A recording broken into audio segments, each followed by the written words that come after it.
medyo ano, ang alaga ko, nasa sulok na nga ako. Ay, nako. Ah, sige lang. Ah, medyo magulo siya ngayon eh. Hallelujah. Sige po, sa praise the Lord. Salamat sa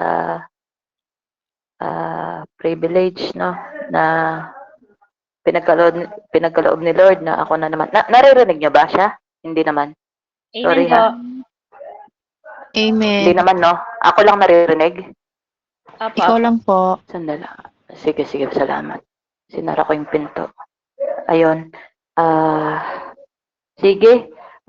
Salamat sa Panginoon sa privilege na pinagkaloob na ako ang gamitin ngayong gabi.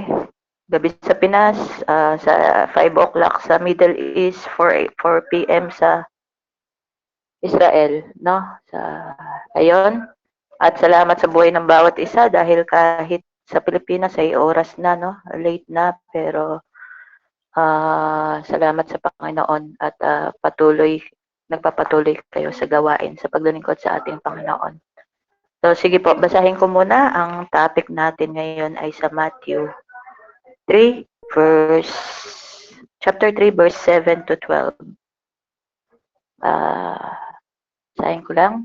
Sabi sa 7, datapwat nang makita niyang marami sa mga Pariseo at Saduceo na nagsisiparoon sa kanyang pagbabautismo, ay sinabi niya sa kanila, kayong lahi ng mga ulupong. Sino ang sa inyo ay nagpaunawa upang magsitakas sa galit na darating?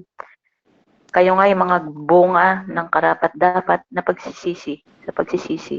At huwag kayong isip na magsabi sa inyong sarili, si Abraham ang aming ama, sapagkat sinasabi ko sa inyo na mangyayaring makapagpalitaw ang Diyos ng mga anak ni Abraham sa mga batong ito.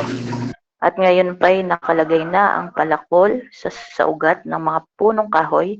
Ang bawat punong kahoy nga na hindi nagbubunga mabuti ay pinuputol at inihahagis sa apoy. 11, sa katotohanan ay binabautismuhan ko kayo sa tubig sa pagsisisi, datapwat ang dumarating sa hulihan ko ay lalong makapangyarihan kaysa akin, na hindi ako karapat-dapat pagdala ng kanyang pangyapak. Siya ang sa inyo'y magbabautismo sa Espiritu Santo at apoy. 12, nasa kanyang kamay ang kanyang kalaykay at lilinisin niyang lubos ang kanyang giikan at titipunin niya ang kanyang trigo sa bangan. Datapot ang dayami ay susunugin sa apoy na hindi mapapatay. Amen? Amen. Manalangin po muna tayo. Manaming Diyos na banal, makapangyarihan sa lahat. Salamat, Ama, sa oras na ipinagkaloob niyo po sa bawat isa na mapag-aralan ang iyong mga salita, Panginoon. Salamat po, Lord, na sa mga pagkakataon na binibigay niyo po upang lalo kaming magkaroon ng kaalaman, Panginoon, patungkol po sa inyo, kung paano po kami lalalim sa aming pananampalataya.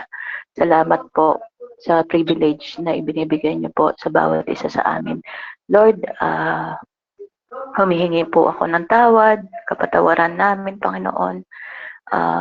Kung mayroon po kaming nagawa sa nagdaang oras, Panginoon, na hindi po kaaya-aya sa inyo, Panginoon, na hindi niyo po kalooban. Patawad, Ama.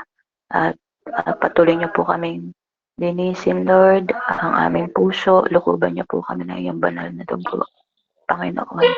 At Lord, tulungan mo po kami, ang bawat isa sa amin, na sa pag-aaral ng iyong mga salita ay tulungan mo po kaming maintindihan ito at mai-apply sa buhay namin kung ano man po ang iyong nais at iyong kalooban para sa amin, Panginoon. Salamat, Ama. We love you in Jesus' name. Amen. So, yun. Praise the Lord. Magbalik lang tayo no? Welcome po pala sa mga bagong na nandito na nag-join. Thank you lahat sa inyo lahat. Dumadami tayo, praise the Lord. Ayun, 17, no? Thank you, Lord. So, yun, balikan natin yung nakaraan, yung Matthew 3, di ba? Bago tayo magpatuloy sa 7 to 12, yung 1 to 6, nakita natin na si John the Baptist, no? Nakilala natin kung sino ba siya at kung ano ang purpose niya, no? Doon sa kung bakit siya naging tinawag siyang herald, no? Siya ang naging tagapagbalita tungkol sa hari, no, na darating. At nakita natin kung ano yung mensahe na ang mensahe talaga ay mensahe ng ating Panginoong Hesus, pero ginamit niya muna si John the Baptist at yun naman ang nakapropesiya na siya ang maghahayag ng magsisi tayo at lumapit sa ating Panginoong Hesus. No, iyon ang message talaga. At nakita natin na nangyari ngayon dahil iyon na nakaprophesy sa Old Testament na si John the Baptist ang maghahayag ng mensahe patungkol sa pagsisisi at paglapit sa ating Panginoon. No? So, ayun, ipagpatuloy natin na ngayon ay nasa Matthew 3, 7 to 12 na tayo. No? Dali lang. Sabi sa verse by verse po tayo, no?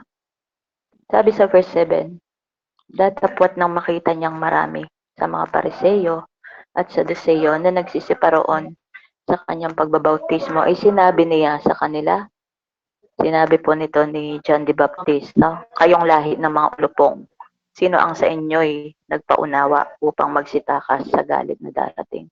Kasi kung makikita natin dito, di ba, nagbabautismo noon, nakita din natin sa pag-aaral natin last week, na ipinakita noon na nagbabautismo na. Kaya lang ang pagkakaiba kasi noon, ginagamit ang pagbabautismo para pagsisisi sa kasalanan, no? Yung parang iyon yung paraan nila, no, ng sa kasalanan.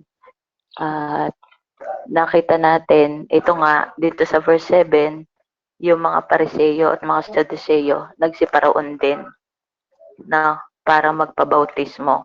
Kaya lang sinabi nga dito ni John the Baptist na nagalit siya, 'di ba? Kasi mga religious to eh. Ang mga Pariseyo at Saduseyo, ito yung mga religious people.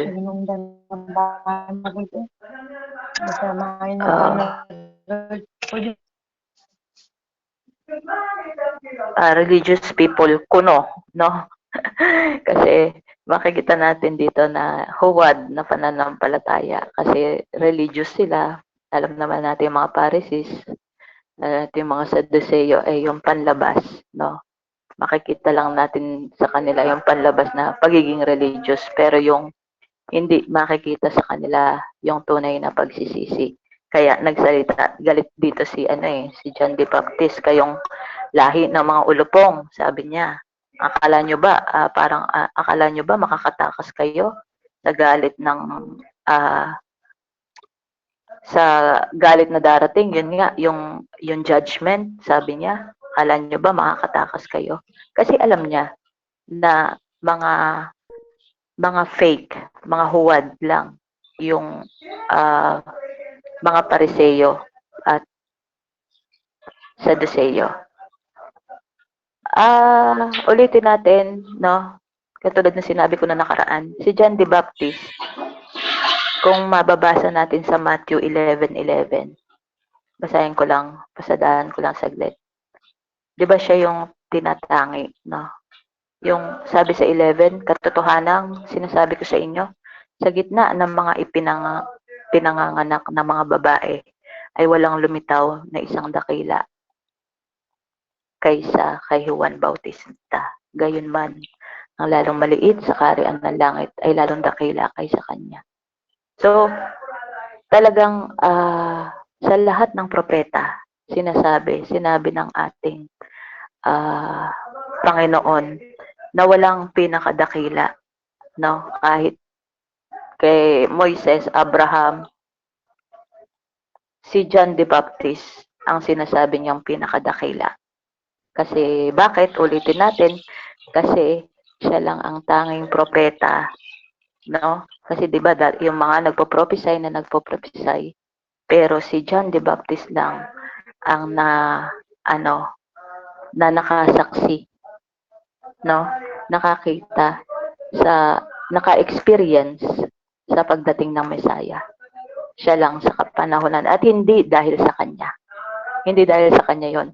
Siya lang ang kumbaga ginamit, privilege, no? Yung pribilehiyo na ibinigay sa kanya na siya ang gamitin ng Panginoon, no? At makikita natin sa verse 7 nga ngayon sa topic natin. Yun nga, no? Dahil nga nagagalit si John the Baptist kasi alam niya na mga huwad lang, no? Parang pakitang tao lang yung pagpunta ng mga Pariseo, Saduceo na yung pagpababautismo nila kay John the Baptist. Yung parang nakikiano lang sila dahil maraming tao doon para makita lang na religious talaga sila. Pero ano ba ang sabi sa Matthew 7? 'Di ba? Yung verses 20 to 23. Basahin natin. Matthew 7 verse 20. Sabi dito, linawan ko lang labo. Kaya't sa kanilang mga bunga ay mga kikilala ninyo sila. Ito yung mga huwad na propeta o anuman. Sa atin, sa panahon, yung mga huwad na pastor. Hindi ang bawat nagsasabi sa aking Panginoon, Panginoon, ay papasok sa kaharian ng langit, kundi ang gumaganap ng kalooban ng aking Ama na nasa langit. Marami ang mga nagsasabi sa akin sa araw ng yaon, Panginoon, Panginoon, hindi baga nagsipanghula kami sa iyong pangalan at sa pangalan mo'y nangagpalayas kami ng mga demonyo at sa pangalan mo'y nagsigawa kami ng maraming gawang makapangyarihan at kung magkagayoy ipapahayag ko sa kanila. Kailanman hindi ko kayo nangakilala. Magsilayo kayo sa akin, kayong manggagawa ng katampalasan. No? So, dito natin makikita yung hindi lahat, no? Kaya mag-iingat tayo. Hindi lahat ng nagpi-preach, hindi lahat ng titingnan natin, nakikinig tayo, oo. Pero siguraduhin natin na yung pinipreach, isinasabi sa'yo ng pastor o anuman, siguraduhin mong nasa Bible. No? Siguraduhin mong nasa Bible. Tinuulit ko, kung ang isang pastor ay puro lang blessing ang sinasabi, mag-ano kayo, hindi po ganon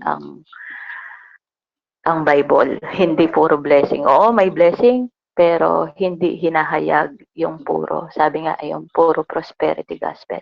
Babalik tayo doon. Hindi ganon. Hindi ganon ang Bible. Dahil mas marami sa Bible yung iaano ka, i-review ka, yung itatama ka. 'Di ba? Itutuwid ka ng Bible.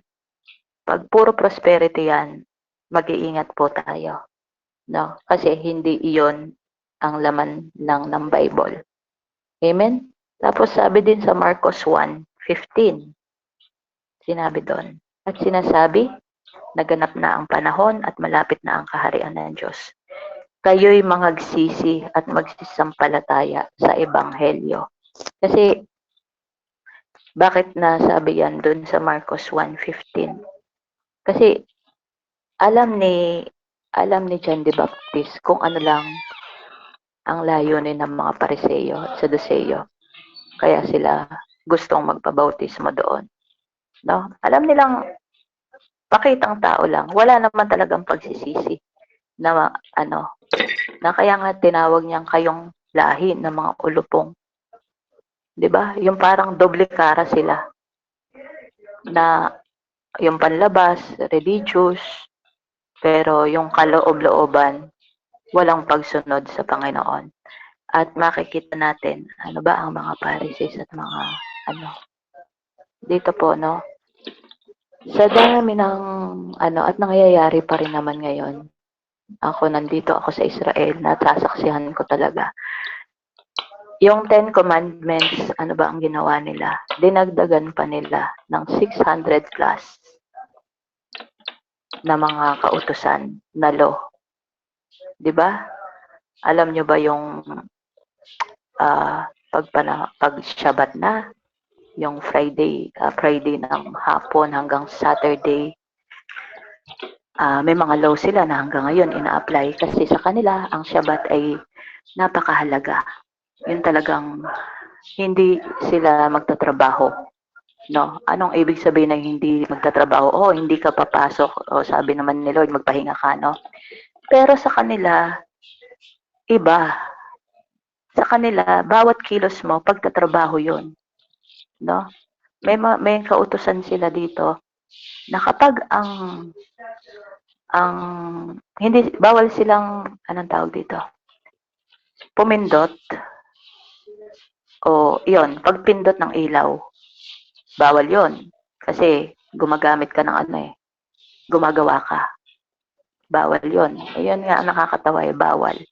Bawal kang lalo na yung mga religious talaga ang tinatawag dito ay yung mga dati. No? Tapos, bawal kang magsindi ng kalan. Bawal mong i-turn yun. Bawal. Kaya, ako, di ba, caregiver ako dito. Yung dati kong boss, ito naman kasi hindi. Yung isa pa, bawal bago yung, Mami! Ken, bawal, ako ang taga-pindot ng ilaw dun sa unang-una kong employer.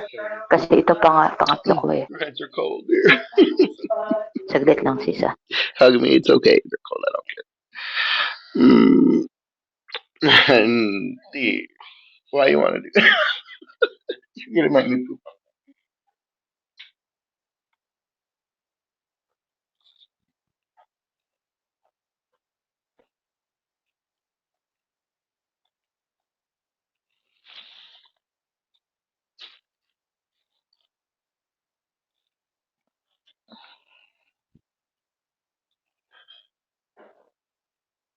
Hello, pasensya na.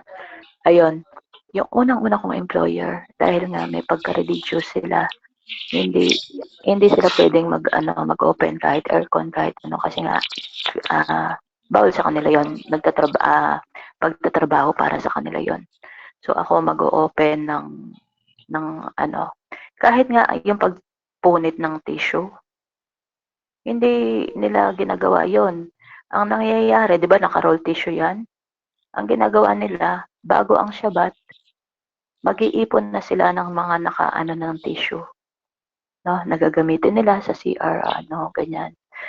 Mag-iipon na sila na nandun na lahat na nakakat na yon para sa Shabbat, naka-ready na, hindi na sila magpipilas. No? Kasi para sa kanila, kasalanan yon. No? Nasa law nila yon, nasa 600 plus law nila yan. Gayon din, bawal din sa kanila. Alam nyo ba, pag kunyari, yung manok ng itlog ng Shabbat, hindi nila pwedeng kainin yon. Hindi nila pwedeng kainin yun. Pwera na lang kung papatayin yung manok. Pwede nilang kainin yung itlog. No? Ganon yung mga law nila na kung iisipin mo, 10 commandments na, ang hirap na, dadagdagan mo pa ng 600. Dadagdagan mo pa. Ken, dadagdagan mo pa ng 600 plus. Diba? Eh yun para sa kanila ang para iyon ang kaligtasan. Nagbabase sila sa law talaga. At ano pa, ang nakakatawa, di ba nga, bawal pumindot, pero nagpa-flush sila sa inodoro. Pero kung tutuusin, di ba, dapat hindi. Kasi pumipindot din sila. Di ba? Parang kung ano talaga, nonsense, di ba? Gayon din yung pag, meron silang sa elevator, meron silang pang, sa Shabat na elevator. No? Kasi, pag may sasakay ka dun sa Shabat na elevator, wala kang pipindutin dahil every, bawat, kunyari, kung ilang yan, bawat floor, magi-stop yun automatic. So, doon ka sasakay para hindi ka pipindot. So, ganun ang mga paniniwala nila. No? Yun ang mga paniniwala dito. Na hanggang ngayon, hindi naman lahat, pero karamihan pa rin sa kanila. Ganun ang ginagawa. Iyon ang nila. Na, siyempre, tayong mga nakakaalam ng salita ng Diyos, hindi yun ang kaparaanan. 'Di ba? Dahil kung iyon ang kaparaanan, baka walang maliligtas, 'di ba? Kaya salamat sa Panginoon, salamat sa pag-aalay ng buhay ng ating Panginoong Jesus. No? Tapos nakikita dito sa verse 8, 'di ba? Yun nga sinabi na yung pagsisisi. Sayin natin ulit. 7, 8 tayo. Kayo nga'y mga bunga ng karapat-dapat sa pagsisisi. Yun ang sinasabi niya. Kasi tinawag nga niyang ulupong. Ano ba yung ulupong? 'Di ba ito yung yung klase ng ahas na sa Middle East yung yung kapag dumikit siya sa kunyari sa sanga, magiging ganun ang kulay niya. No? Magiging ganun ang kulay niya na hindi mo akalain na ahas. Tapos pag inano mo, nahipo mo, bigla ka na lang tutuklawin. No? Nag-iibang anyo sila. No? Kaya doon niya hinalintulad na kasi sila nga doble, dalawang mukha, doble cara sila. No? Na religious kayong masasabi, pero bulok naman yung ibig sabihin yung kalooban nyo. No? Kaya sabi niya, karapat-dapat yung pagsisisi. Na sa atin din naman, no, bilang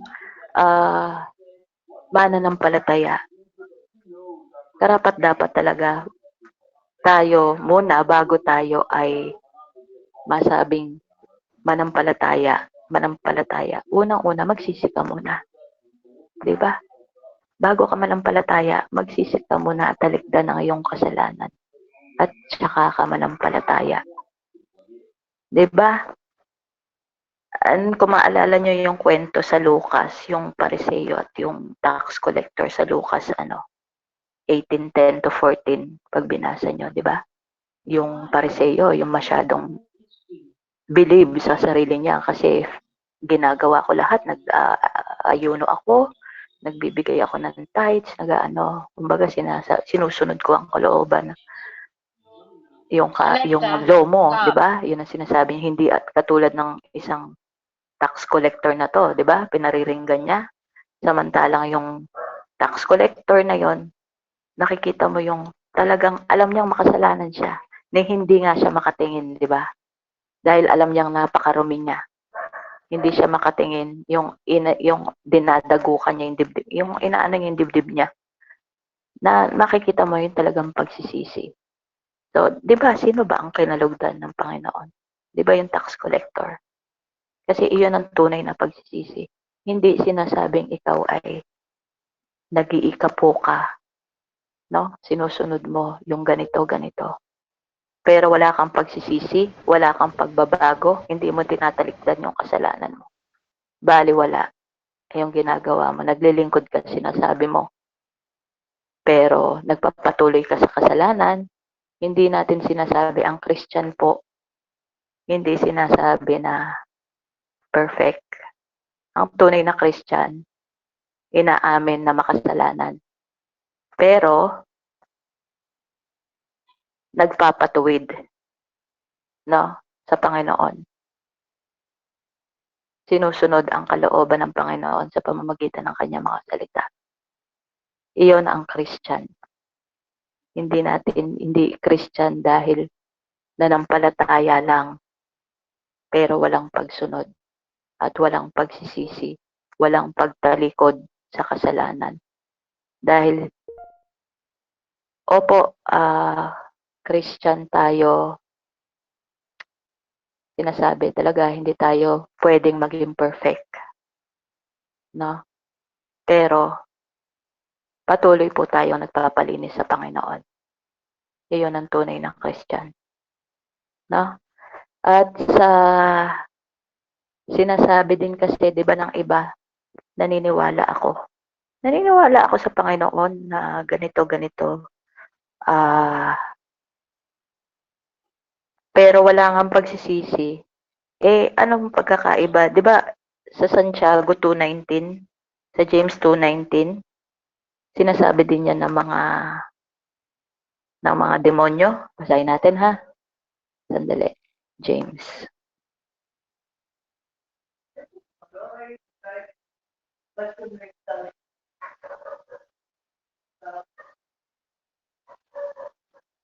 Sabi dito, ikaw ay sumasampalataya na ang Diyos ay iisa. Mabuti ang iyong ginagawa. Iyon. Meron daw mga taong ganito, no? Religious, sumasampalataya sa Diyos. Tapos sinabi, ang mga demonyo man ay nagsisisampalataya at nagsisipanginig. Ganon din naman daw ang mga demonyo. Kaya din gawin ng demonyo yung sinasabi mong nananampalataya ka.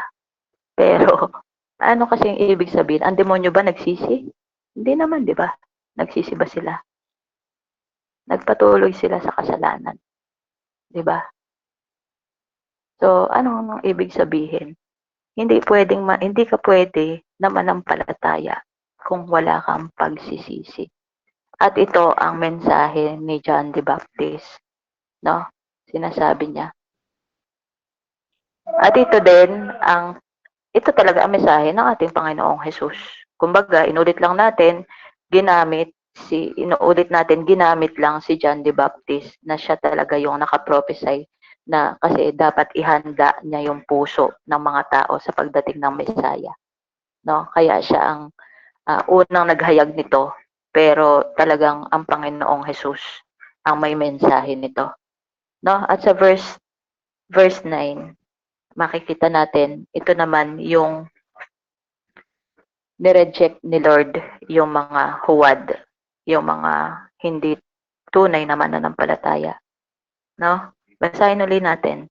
Matthew 3 verse 9. Sabi dito, at huwag kayong mag-isip na magsasabi sa inyong sarili, si Abraham ang aming ama, sapagkat sinasabi ko sa inyo na mangyayaring makapagpapalitaw ang Diyos ng mga anak ni Abraham sa mga batong ito. So, tinatwa niya, no? Huwag niyo sabihin anak kayo ni Abraham at kayo ay maliligtas. 'Di ba? Hindi nireject niya ang mga Pharisees at mga Sadduceo na ganoon din tayo na sana hindi naman, no? Ibig sabihin, sana ay tunay tayong mananampalataya, no? Na nagsisisi sa ating mga kasalanan at tinatalikuran ang ating mga kasalanan, no? Hindi tayo nagpapatuloy. 'Di ba? Kasi yung iba sinasabi, Christian ako, ganito may ibang ayoko na magpatuloy kasi nagkasala ako, hindi ako karapat-dapat. Hindi ako karapat-dapat na tawagin na Christian. Huwag kapatid. Kasi Christian ka, kasi naiisip mo 'yun eh. Kasi alam mo 'yun, naiisip mo na mali ang ginawa mo, na nag-aano ka, yung kasalanan, kumbaga nagigrieve ka na nakagawa ako ng kasalanan, hindi na ako karapat-dapat. No? Christian ka kapag ganun ka. Kasi alam mo na nagkamali ka. May pag-amin ka. Iyon ang tunay na Christian. No? At babalik ka sa Panginoon. No? Ang maganda lang kasi yung may pag-amin ka at may pagsisisi. Iyon ang tunay na Christian. Kasi nga, nandun na yung conviction ng Holy Spirit na bakit ginawa mo, alam mo mali, ganito, ganito. No? Christian ka kapag ganon. Pwera na lang, no, kung sinasabi mong Christian ka, pero walang pagbabago. Alam mo yon, examine yourself. Baka talagang hindi ka pa tumanggap. Amen? Kasi kung walang nagbabago sa'yo, kahit ano lang, kahit sabihin natin wala pang, hindi pa ganun ang paglago, pero kakikitaan ka ng pagbabago. No? Kahit sabihin mong mabagal, at least may pagbabago. Yun ang importante. Na? Amen? Tapos sa verse 10, sinabi na doon, yun yung warning. Sabi, at ngayon pa ay nakalagay na ang palakol sa ugat ng mga punong kahoy. Ang bawat punong kahoy nga na hindi nagbubungang mabuti ay pinuputol at inihahagi sa apoy. No? Ito na yung warning, babala ng ating Panginoon na yung mga hindi nagbubunga ng mabuti, pinuputol at hinahagi sa apoy. Ano po? Manilo Medet.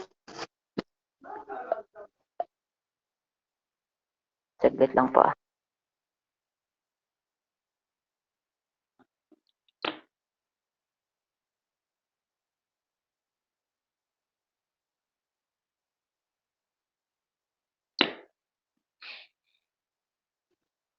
Hello. So, yun. Nakita natin sa verse 10 yung warning ng Panginoon, no, sa mga religious na nga ito na hindi naman totoong religious lang na panlabas. Binigyan niya ng warning na yun nga yung sinabi niya na ang mga hindi nagbubungang mabuti ay pinuputol at hinahagi sa apoy, no? Sa verse 11 dito tayo mag-focus. Sabi dito, sa katotohanan ay binabautismuhan ko kayo sa tubig sa pagsisisi. Hi. I'm just studying. Sa katotohanan ay binabautismuhan ko kayo sa tubig sa pagsisisi, datapwat ang dumarating sa hulihan ko ay lalo makapangyarihan kaysa sa akin na hindi ako karapat-dapat magdala ng kanyang pangyapak. Siya ang sa inyo'y magbabautismo sa Espiritu Santo at apoy. So, makikita natin dito sa verse 11 yung proklamasyon sa ating Panginoong Jesus ni John the Baptist. No?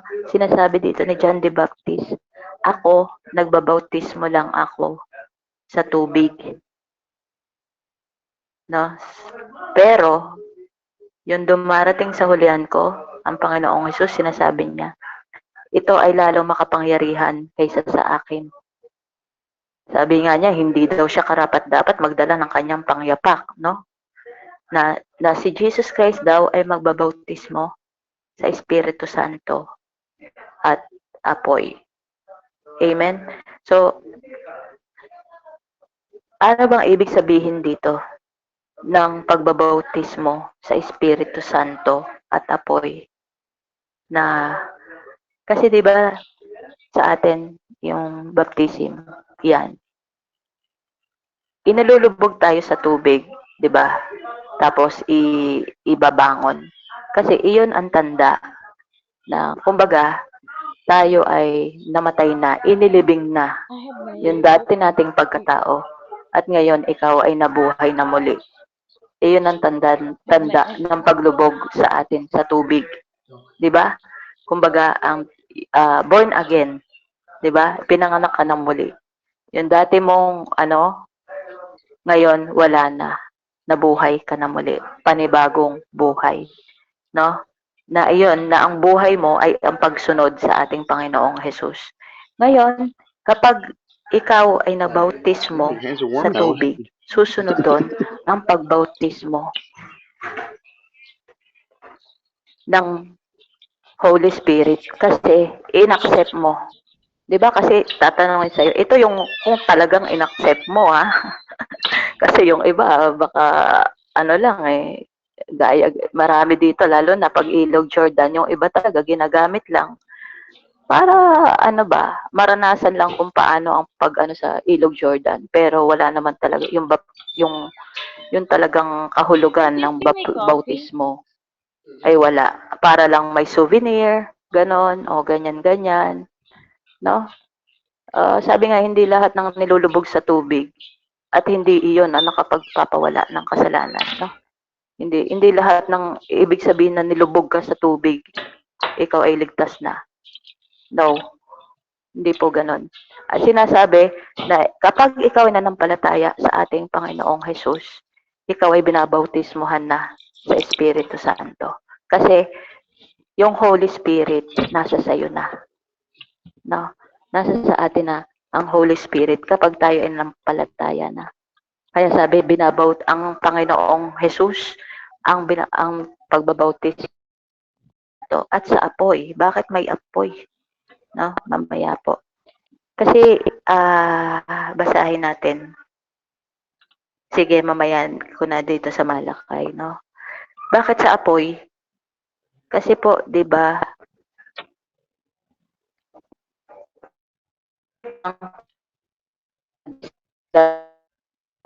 Pero tandaan natin, God is just. May hustisya ang Panginoon.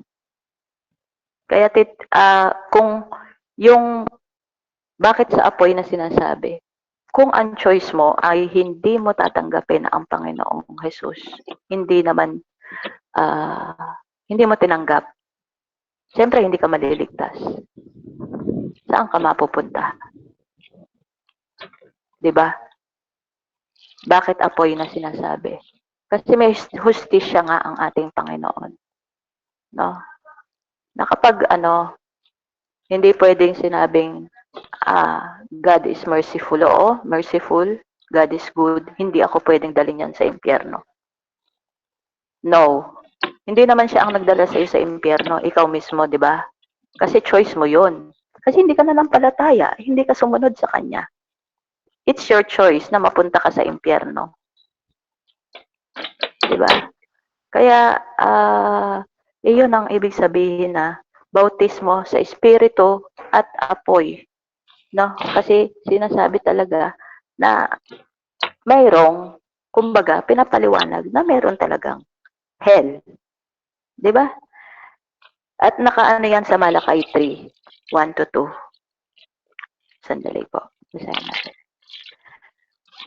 Sensya na masyado ako na dito. May dumating pa yung mga apo.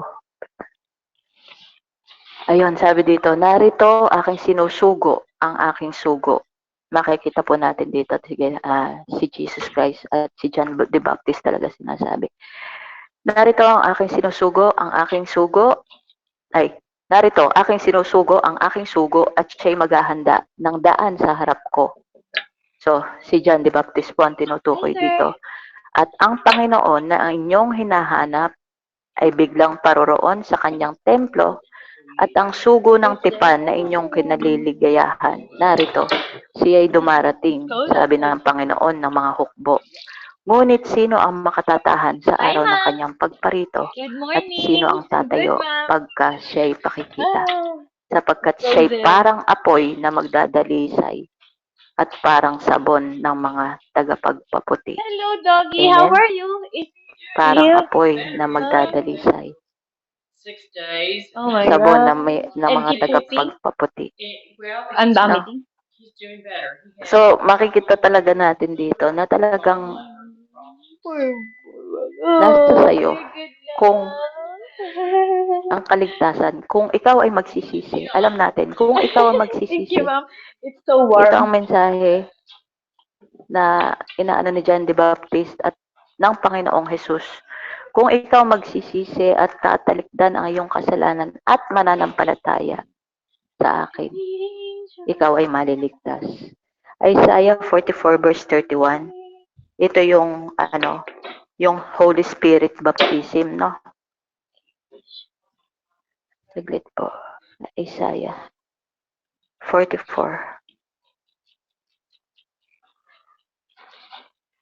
Verse 31.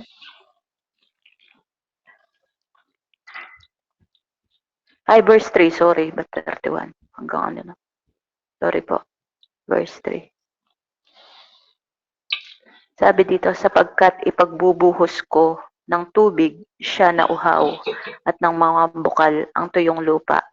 Aking ibubuhos ang aking espiritu sa iyong lahi at ang aking pagpapala sa iyong suwi. No? Ito po yung tumutukoy sa Holy Spirit baptism na kapag ikaw ay nabautismuhan na, naniwala ka, tunay kang naniwala sa ating Panginoong Jesus na tinanggap mo siya, ang Holy Spirit ay sa iyo. No, ito po 'yon, dun po na ano. At sa Ezekiel 11:19 sinasabi din. Lapit na po tayo. Ezekiel.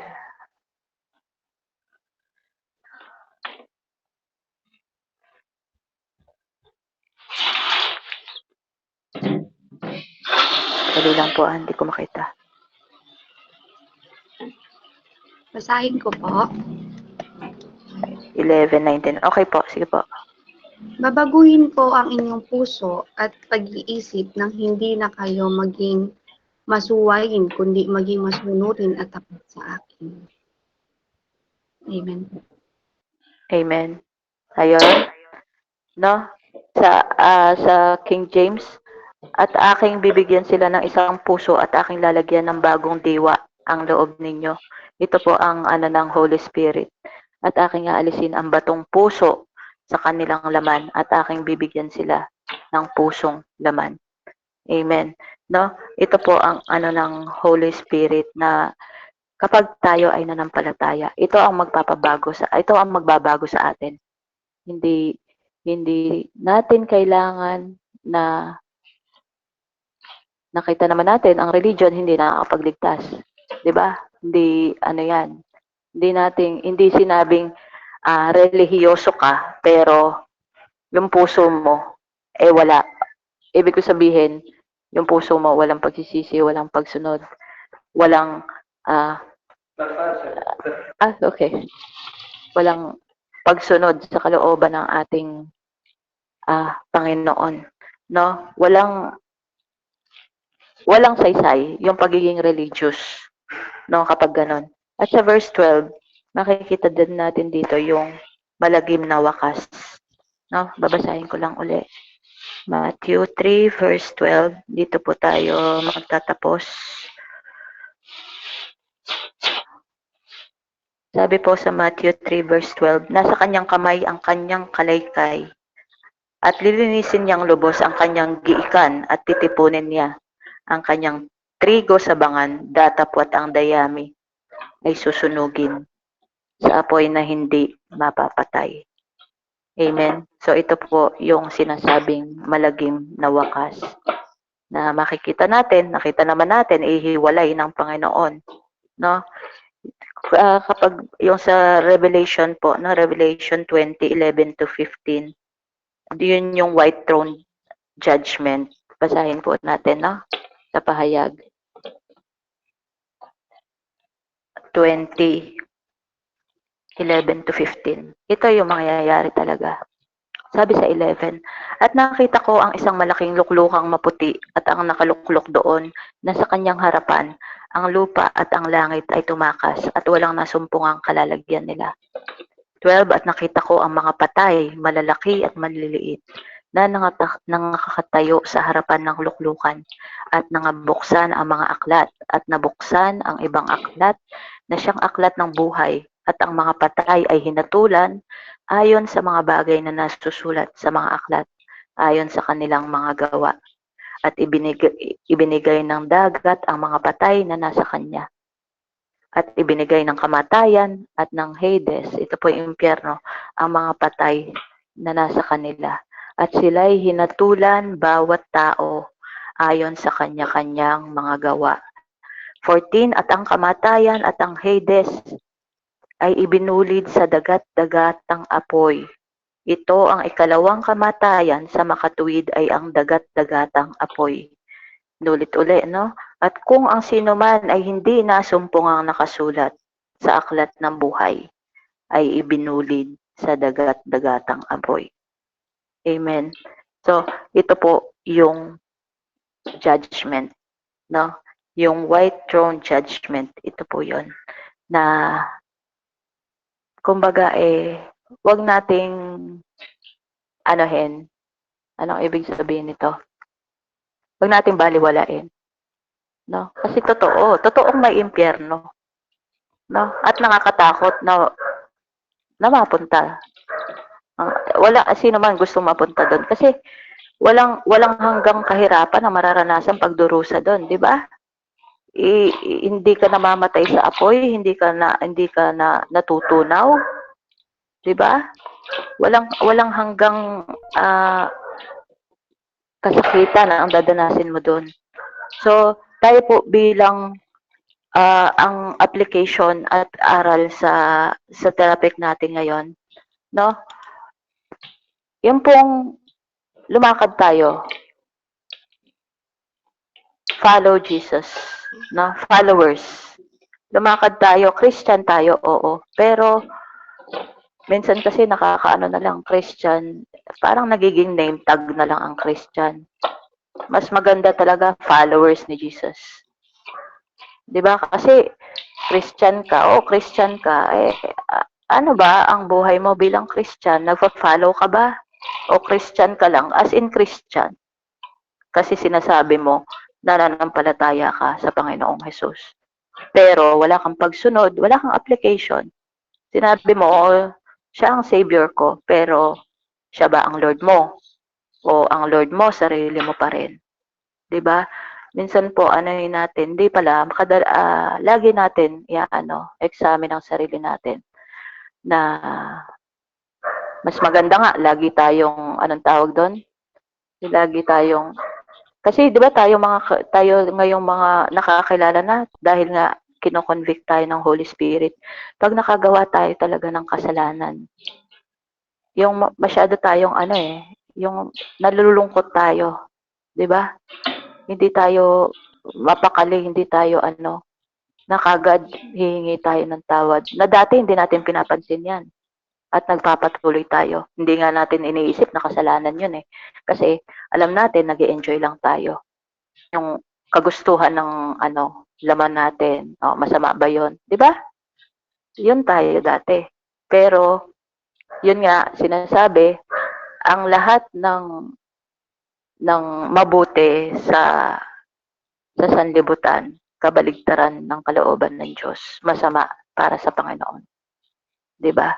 Ang lahat ng sinasabing mabuti dito, kabaligtaran po ng kalooban ng Diyos. Kaya tayo po bilang application, unti-unti, although mahirap, pero walang imposible dahil tayo ay nasa Panginoon. No? Dahil ang ating Panginoon, wala namang imposible sa Kanya. Kaya niyang baguhin kahit sino. No? Magpabago po tayo araw-araw. Mahirap sinasabi, mahirap ang lakad ng Kristiyano. Pero dapat tayong lumakad. Amen, hanggang sa huli. Dahil 'di ba, nasusulat, ang magtiis hanggang sa huli, siya ang maliligtas. So, yun lang po ang i-share ko ngayong gabi. Pakidagdagan na lang po, pasensya na po sa mga yung hindi ako masyado nakapag-focus dahil nga sa alaga ko. Praise the Lord, to God be all the glory. Thank you po. Closing prayer po.